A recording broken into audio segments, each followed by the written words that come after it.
नमस्कार। Last session में हमने बात की थी वीनस के बारे में, शुक्र के बारे में। आज हम बात करेंगे सैटर्न के बारे में, शनि के बारे में, इसके एट्रीब्यूट्स के बारे में और ये कुंडली के 12 भावों में बैठकर किस प्रकार अपना प्रभाव रखता है, इसके बारे में। शनि रिप्रेजेंट करता है hard work, struggle, discipline, delay, wealth. Shani को कर्म का देवता कहा जाता है। शनि को गॉड ऑफ पेन भी कहा जाता है। ये शनि कुंडली के 12 भावों में बैठकर अपना प्रभाव किस प्रकार रखता है, आइए जानते हैं इसके बारे में।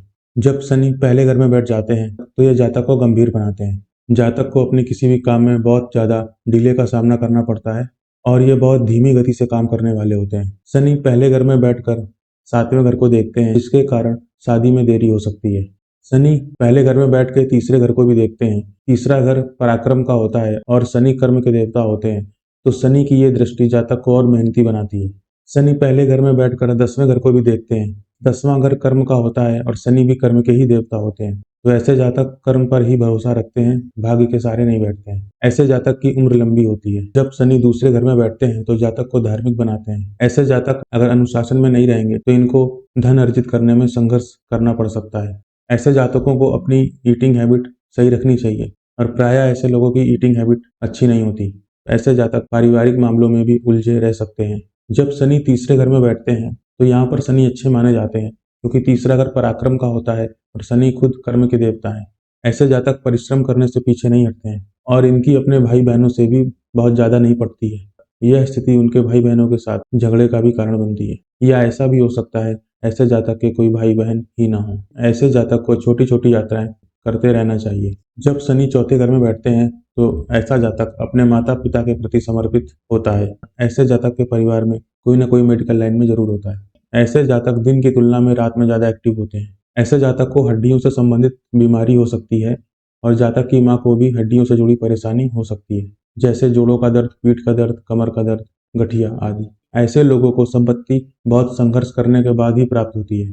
यदि शनि 5वें घर में बैठे हों तो ये शनि जातक को घमंडी बनाते हैं और इनको शिक्षा में भी समस्या आती है, या तो इनकी पढ़ाई लिखाई देरी से होती है या बीच में ही छूट जाती है। ऐसा जातक कानून की पढ़ाई पढ़ सकता है। ऐसे जातक को इतिहास या उससे जुड़ी हुई चीजों में रुचि होती है। ये एंटिक चीजों को ज्यादा पसंद करते हैं और इनको संतान में भी समस्या का सामना करना पड़ता है, या तो देरी से होते हैं या फिर सर्जिकल प्रोसेस से होते हैं। यह स्थिति संतान से झगड़े भी करवा सकती है। यदि शनि छठे घर में बैठे हों तो ऐसे जातक को नौकरी पाने में बहुत संघर्ष करना पड़ता है और इनको इसमें देरी लगती है। ऐसे जातक जो भी काम करते हैं स्पष्ट रूप से करते हैं और अनुशासित होकर करते हैं। ऐसे जातक को स्पेकुलेशन में किसी भी प्रकार से शामिल नहीं होना चाहिए, नहीं तो इनसे इनको भारी नुकसान की संभावना होती है।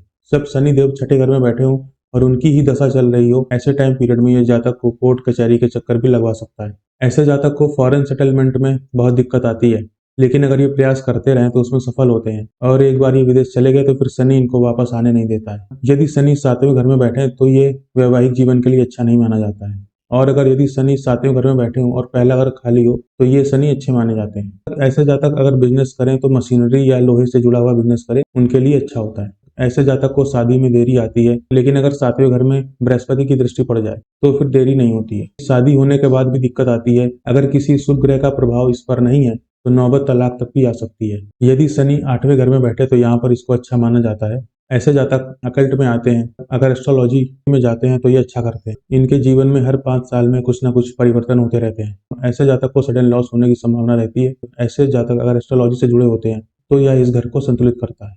इनकी आयु लंबी होती है। यदि शनि 9वें घर में बैठे तो यह स्थिति अच्छी नहीं मानी जाती है, क्योंकि 9वां घर भाग्य का होता है और शनि कर्म के देवता है। शनि भाग्य में नहीं मानते हैं, इसलिए यहाँ पर बैठकर ज्यादा अच्छे परिणाम नहीं देते हैं। इसलिए यहाँ पर शनि को अच्छा नहीं माना जाता है, और शनि भी एक आध्यात्मिक प्लेनेट है, तो इस दृष्टि से ये यहाँ पर अच्छे परिणाम देते हैं। ऐसे जातक अगर अपनी घर की परंपराओं का पालन करें तो उनके लिए अच्छा होता है। अगर ये ऐसा नहीं करते हैं तो परिणाम इसके विपरीत होते हैं। ऐसे जातक अगर हेल्पिंग नेचर के होते हैं तो शनि यहाँ पर अच्छे परिणाम देते हैं। ऐसे जातक को धार्मिक गतिविधियों में जरूर शामिल होना चाहिए। शनि यदि 10वें घर में बैठे हो तो ये स्थिति अच्छी होती है, क्योंकि 10वां घर भी कर्म का होता है और शनि भी कर्म के ही देवता है। ऐसा जातक महत्वाकांक्षी होता है और ये स्थिति उसे मेहनती बनाती है। ये अगर आलसी हो जाते हैं तो इनको समस्याओं का सामना करना पड़ता है।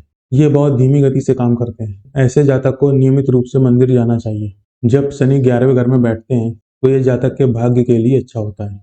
ऐसे जातक कमाते भी हैं और दूसरों को भी कमाने में मदद करते हैं। इनका सामाजिक दायरा सीमित होता है 11वां घर इच्छाओं का होता है, डिजायर का होता है, तो ऐसे जातकों की इच्छा पूर्ति देरी से होती है। जब शनि 12वें घर में बैठते हैं तो यहाँ पर अच्छे परिणाम देते हैं। इन्वेस्टमेंट के लिए ये अच्छा प्लेसमेंट है। ऐसे जातक खर्चीले होते हैं जिसके कारण इनको मनी रिलेटेड इशू का सामना करना पड़ सकता है। ऐसे जातक विदेश में भी जाकर बच सकते हैं। ये था सैटर्न के बारे में, शनि के बारे में, उसके एट्रीब्यूट्स के बारे में, और ये कुंडली के 12 भावों में बैठकर किस प्रकार अपना प्रभाव रखता है इसके बारे में। आज के लिए इतना ही रखते हैं। नेक्स्ट सेशन में हम बात करेंगे राहु के बारे में, राहु के एट्रीब्यूट्स के बारे में, और ये कुंडली के 12 भावों में बैठकर किस प्रकार अपना प्रभाव रखता है इसके बारे में। आई होप ये सेशन आपको समझ में आया होगा, पसंद आया होगा। अगर समझ में आया हो, पसंद आया हो, तो वीडियो को लाइक करें, कमेंट करें, और अपडेट्स के लिए चैनल को सब्सक्राइब करें। तो मिलते हैं नेक्स्ट सेशन में, तब तक के लिए राधे राधे।